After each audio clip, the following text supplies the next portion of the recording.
तो नमस्कार, स्वागत है एक बार फिर से देश और दुनिया की तमाम बड़ी खबरों में। यदि आपने अभी तक चैनल को सब्सक्राइब नहीं किया है तो कृपया चैनल को लाल बटन दबाकर सब्सक्राइब करें और घंटी बटन भी दबा दें। ये पहली बड़ी खबर है, राहुल गांधी की भारत जोड़ो न्याय यात्रा पर बरूद्दीन अजमल ने बोला जबरदस्त हमला। बोले राहुल गांधी को देखने के लिए लोग तो आएंगे लेकिन लोग कांग्रेस को वोट नहीं देंगे। दरअसल all India United democratic front यानी AIUDF चीफ बरूद्दीन अजमल ने कहा कि राहुल गांधी भारत जोड़ो न्याय यात्रा शुरू जरूर कर रहे हैं लेकिन लोग कांग्रेस पार्टी को वोट नहीं देंगे। अजमल ने कहा कि राहुल गांधी नेहरू परिवार के बेटे हैं, जब भी वे कहीं जाएंगे लोग इकट्ठा तो हो जाएंगे और लोग उन्हें हीरो की तरह भी देखेंगे लेकिन लोग उन्हें और कांग्रेस को वोट नहीं देंगे। उन्होंने कहा कि उनकी ये यात्रा काम नहीं आएगी। राहुल गांधी 14 जनवरी से मणिपुर से भारत जोड़ो न्याय यात्रा शुरू करने जा रहे हैं। बरूद्दीन अजमल का कहना है कि राहुल गांधी को देखने के लिए लोग तो जुट जाएंगे लेकिन लोग कांग्रेस और राहुल गांधी को वोट नहीं देंगे। अगली बड़ी खबर, एकजुट होकर लड़ेगा पूरा इंडिया गठबंधन,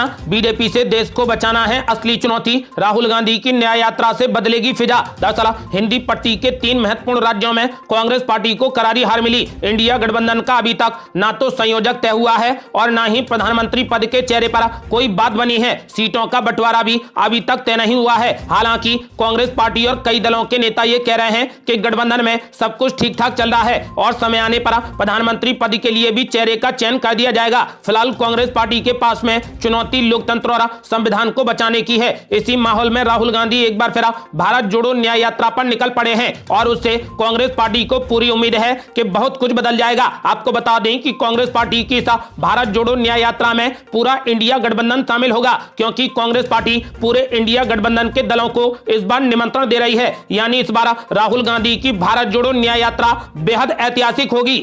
अगली बड़ी खबर, इंडिया गठबंधन कर रहा भगवान राम का अपमान, प्राण प्रतिष्ठा में खलल डालने के लिए बड़ी दुर्घटना करवा सकता है विपक्ष।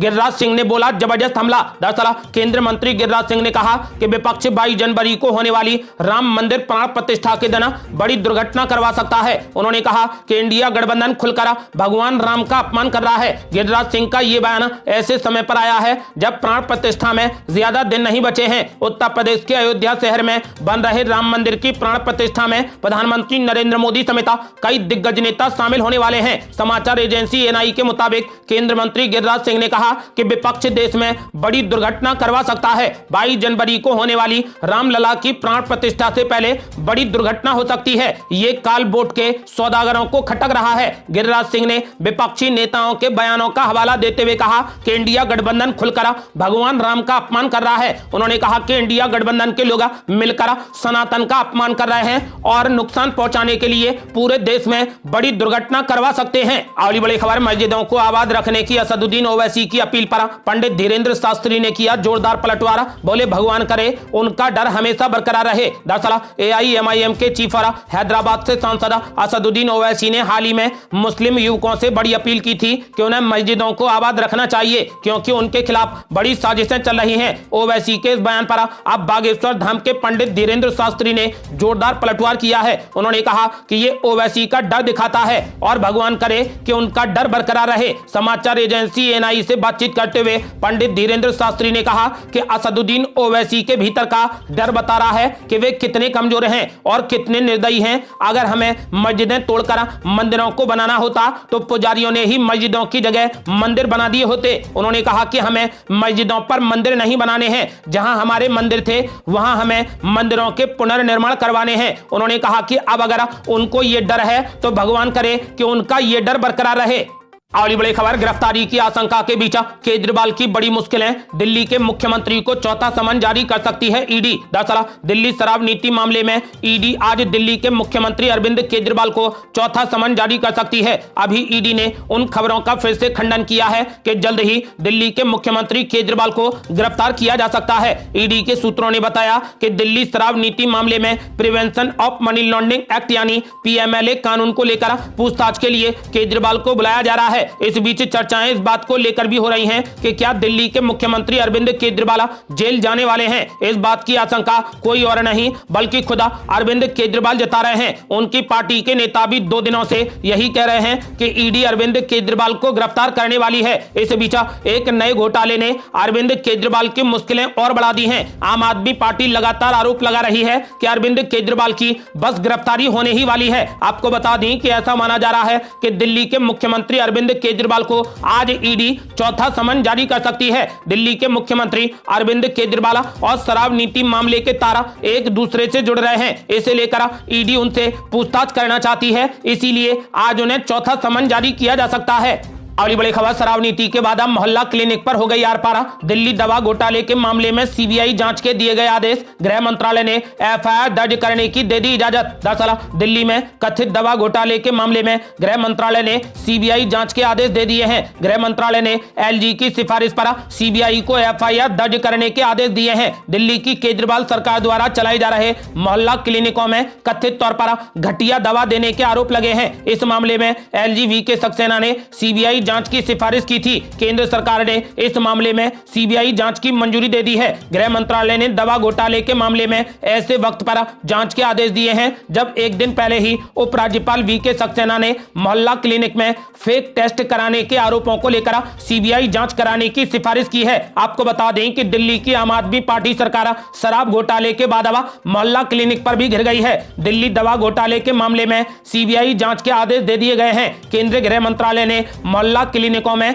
कथित तौर पर घटिया दवाओं के मामले में सीबीआई जांच के आदेश दिए हैं। अगली बड़ी खबर, राम मंदिर को लेकर धीरेन्द्र शास्त्री ने दिया बड़ा बयान। बोले दिवाली से बड़ा है 22 जनवरी का महोत्सव। दरअसल उत्तर प्रदेश के अयोध्या में बन रहे राम मंदिर में भगवान रामलला की प्राण प्रतिष्ठा 22 जनवरी 2024 को होगी। अयोध्या में तैयारियां जोरों पर है। इस बीच बागेश्वर धाम के पीठाधीश्वर पंडित धीरेन्द्र शास्त्री ने कहा कि लोगों में राम मंदिर को लेकर काफी उत्साह है। उन्होंने एबीपी न्यूज से बात करते हुए कहा कि लोगों में राम मंदिर को लेकर दिवाली से ज्यादा उत्साह है। लोग खुश हैं और अपनी खुशी जाहिर नहीं कर पा रहे हैं और हर तरफ बस 22 जनवरी की ही चर्चा हो रही है। धीरेन्द्र शास्त्री ने कहा कि पिछले 8 से 10 साल में उन्होंने ऐसा माहौल नहीं देखा। उन्होंने कहा कि वो अपने जीवन में पहली बार ऐसा माहौल देख रहे हैं। इसे देखने के लिए कई पीढ़ियां तरस रही थीं। उन्होंने कहा कि वो भी 22 जनवरी को अयोध्या जा रहे हैं। विपक्षी नेताओं के मंदिर न जाने पर धीरेन्द्र शास्त्री ने कहा कि मैं किसी राजनेता पर कोई टिप्पणी नहीं करूंगा। हालांकि गुरु होने के नाते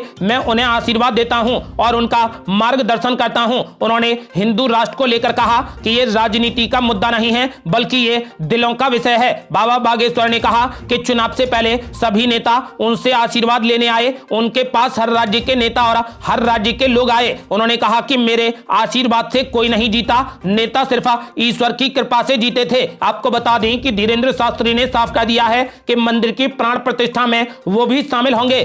बड़ी खबर, यूपी, बिहार, बंगाल, महाराष्ट्र और दिल्ली में कितनी सीटें चाहती है कांग्रेस पार्टी। गठबंधन कमेटी ने मल्लिकार्जुन खड़गे और राहुल गांधी को सौंप दी रिपोर्ट। दरअसल लोकसभा चुनाव की जोर शोर से चल रही तैयारियों के बीच विपक्षी गठबंधन इंडिया के सामने सबसे बड़ा सवाल सीट शेयरिंग को लेकर है। इस बीच कांग्रेस पार्टी की राष्ट्रीय गठबंधन समिति ने सीट शेयरिंग को लेकर पार्टी अध्यक्ष मल्लिकार्जुन खड़गे और कांग्रेस नेता राहुल गांधी को अपनी रिपोर्ट सौंप दी है। इस समिति के संयोजक मुकुल वासनिक ने कहा कि अब घटक दलों से चर्चा होगी। कमेटी में पूर्व मुख्यमंत्री अशोक गहलोत, पूर्व मुख्यमंत्री भूपेश बघेल, मोहन प्रकाश और सलमान खुर्शीद सदस्य हैं। मुकुल वासनिक ने कहा कि कमेटी ने विभिन्न राज्यों के नेताओं के साथ में गठबंधन को लेकर बातचीत की है। हमने पूरा ब्यौरा दे दिया है। अब जल्द ही गठबंधन में शामिल दलों के साथ में चर्चा करने जा रहे हैं। दूसरे दल जैसे ही तैयार होंगे वैसे ही हमारी चर्चा शुरू होगी। सूत्रों ने कहा कि कांग्रेस यूपी की 80 लोकसभा सीटों में से 15 से 20 सीटें चाहती है, तो वहीं महाराष्ट्र की 48 लोकसभा सीटों में से कांग्रेस पार्टी की मांग 16 से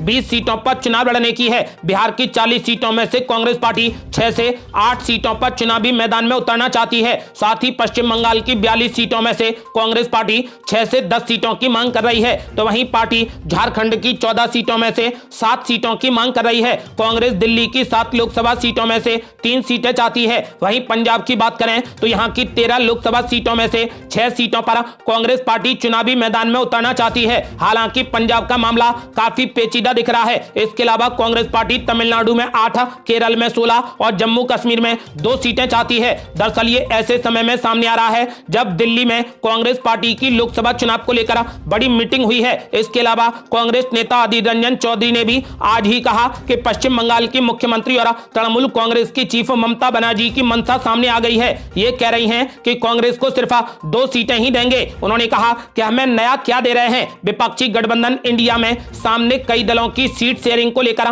तकरार आए दिन सामने आ रही है। कांग्रेस नेता अधीर रंजन चौधरी ने टीएमसी पर जबरदस्त हमला करते हुए कहा कि ममता बनर्जी का असली मकसद सबको पता चल गया है। ये कह रही हैं कि हमें सिर्फ 2 सीटें ही देंगी। ये दोनों सीटें हम ममता बनर्जी और बीजेपी को हराकर जीते थे। उन्होंने कहा कि ऐसे में आप हमें नया क्या दे रही हैं। कांग्रेस अपने दम पर इन 2 सीटों पर लड़ेगी, इससे ज्यादा सीटों पर हम लड़ने का दम रखते हैं। उन्होंने कहा कि ममता बनर्जी गठबंधन की राजनीति नहीं करेंगी क्योंकि इससे प्रधानमंत्री मोदी को गुस्सा आ जाता है। आपको बता दें कि फिलहाल पश्चिम बंगाल में ममता बनर्जी और कांग्रेस के बीच में जुबानी जंग छिड़ गई है। अगली बड़ी खबर, कांग्रेस के विधायक इकबाल हुसैन ने दे दिया बड़ा बयान। बोले मैं राम भक्त हूं और बचपन से ही भगवान की पूजा करता हूं। दरअसल कर्नाटक में कांग्रेस विधायक AHA इकबाल हुसैन ने कहा कि राम हमारे परिवार के भगवान हैं और मैं उनका भक्त हूं। रामनगर क्षेत्र के विधायक ने कहा कि वो रामोत्सव को भव्य लेकिन धर्मनिरपेक्ष तरीके से मनाएंगे। इकबाल हुसैन ने कहा कि मैं पहले ही कह चुका हूं कि मैं राम भक्त हूं, मैं सभी देवताओं की पूजा करता हूं, इसके बारे में कोई अन्य सोच नहीं है। उन्होंने कहा कि वो बचपन से ही सरस्वती, लक्ष्मी, गणेश और भगवान राम की पूजा करते हैं। उन्होंने कहा कि मैंने सभी राजनीतिक दलों के साथ में भव्य लेकिन धर्मनिरपेक्ष तरीके से रामोत्सव को श्रद्धा पूर्वक मनाने का फैसला किया है। अयोध्या में राम मंदिर निर्माण पर AHA इकबाल हुसैन ने कहा कि कुछ लोग अपने राजनीतिक फायदे के लिए कुछ भी करते हैं, लेकिन कांग्रेस पार्टी कभी भी लोगों को बांटने के लिए भगवान और धर्म का इस्तेमाल नहीं करती। इकबाल हुसैन ने कहा कि कांग्रेस की एक विचारधारा, प्रतिबद्धता, अनुशासन है जिसका मैं पालन करता हूं। उन्होंने ऐलान कर दिया है कि मैंने सभी राजनीतिक दलों के साथ में भव्य लेकिन धर्मनिरपेक्ष तरीके से रामोत्सव को श्रद्धा पूर्वक मनाने का फैसला किया है। अगली बड़ी खबर, पश्चिम बंगाल में ईडी की टीम पर टीएमसी ने कर दिया हमला। ममता बनर्जी पर भड़के अधीर रंजन चौधरी, बोले आज हमला हुआ है, कल हत्या भी हो सकती है। दरअसल पश्चिम बंगाल में अधीर रंजन चौधरी का तृणमूल कांग्रेस पर जबरदस्त हमला जारी है। सीट बंटवारे को लेकर ममता बनर्जी पर लगातार हमला बोलने वाले अधीर रंजन चौधरी ने अब पश्चिम बंगाल में कानून व्यवस्था पर सवाल उठाते हुए टीएमसी सरकार को जमकर घेरा है। पश्चिम बंगाल में शुक्रवार को ईडी टीम पर हुए हमले के संबंध में कांग्रेस सांसद अधीर रंजन चौधरी ने कहा कि ईडी अधिकारियों पर सत्तारूढ़ सरकार के गुंडों के हमले के बाद यह स्पष्ट है कि राज्य में कोई कानून व्यवस्था नहीं है। आज वे घायल हुए हैं, कल उनकी हत्या भी हो सकती है। ये मेरे लिए आश्चर्य की बात नहीं है। आपको बता दें कि फिलहाल ईडी की टीम पश्चिम बंगाल में जांच के लिए गई थी तो उन पर टीएमसी के कार्यकर्ताओं ने हमला कर दिया और गाड़ी पर पथराव कर दिया, जिससे गाड़ी के सारे शीशे टूट गए और कर्मी घायल हो गए। आपको बता दें कि इसको लेकर अधीर रंजन चौधरी ने पश्चिम बंगाल के मुख्यमंत्री पर जबरदस्त हमला किया। उन्होंने कहा कि आज ईडी अधिकारियों पर हमला हुआ है, कल उनकी हत्या भी हो सकती है।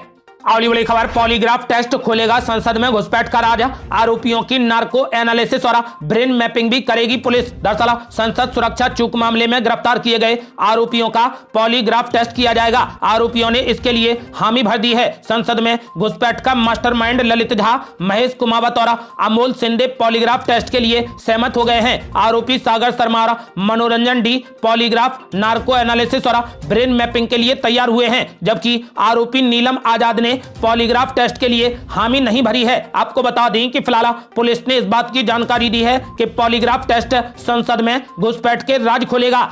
अगली बड़ी खबर, ईडी ने कांग्रेस और इनेलो विधायक के घर पर की ताबड़तोड़ छापेमारी। पूर्व विधायक दिलबाग सिंह के घर पर मिला कुबेर का खजाना, विदेशी बंदूकें, सोने की छड़ें और कई कार्टन मिली शराब। दरअसल प्रवर्तन निदेशालय ने अवैध खनन से जुड़े मनी लॉन्ड्रिंग के मामले में हरियाणा के कांग्रेस विधायक सुरेंद्र पवार और पूर्व इनेलो विधायक दिलबाग सिंह के घरों पर तलाशी अभियान चलाया। दिलबाग सिंह के ठिकानों से बड़ी मात्रा में अवैध चीजें बरामद हुई हैं। ईडी सूत्रों के मुताबिक उनके घर से बड़ी मात्रा में अवैध विदेशी बंदूकें, 300 कार्टन में अवैध सामान, 100 से ज्यादा शराब की बोतलें, 5 करोड़ रुपए कैश और करीब 4 से 5 किलो बुलियन यानी सोने चांदी की छड़ें बरामद हुई हैं। आपको बता दें कि बड़ी मात्रा में संपत्ति के दस्तावेज भी दिलबाग सिंह के ठिकानों से मिले हैं। दरअसल प्रवर्तन निदेशालय हरियाणा के यमुनानगर जिले में कथित अवैध खनन से जुड़े मनी लॉन्ड्रिंग मामले की जांच कर रही है। इसी को लेकर प्रदेश के कांग्रेस विधायक सुरेंद्र पवार और इंडियन नेशनल लोकदल यानी इनेलो के पूर्व विधायक दिलबाग सिंह के ठिकानों पर छापेमारी की गई। ईडी के अधिकारियों ने बताया कि पूरा मामला इलीगल माइनिंग से जुड़ा हुआ है। आपको बता दें कि फिलहाल इसमें बड़ी मात्रा में अवैध सामान मिले हैं। आपको बता दें कि 3 से 4 किलो सोने की छड़ भी मिली है, बंदूकें भी मिली हैं, इसके अलावा शराब भी कई बोतलें मिली हैं। ये थी अब तक की बेहद बड़ी खबरें। रोजाना की ताजा खबरों को जानने और हमसे जुड़ने के लिए चैनल को लाल बटन दबाकर सब्सक्राइब करें और घंटी बटन भी दबा दें। जल्दी मिलते हैं बड़ी अपडेट के साथ, तब तक के लिए जय हिंद, जय भारत।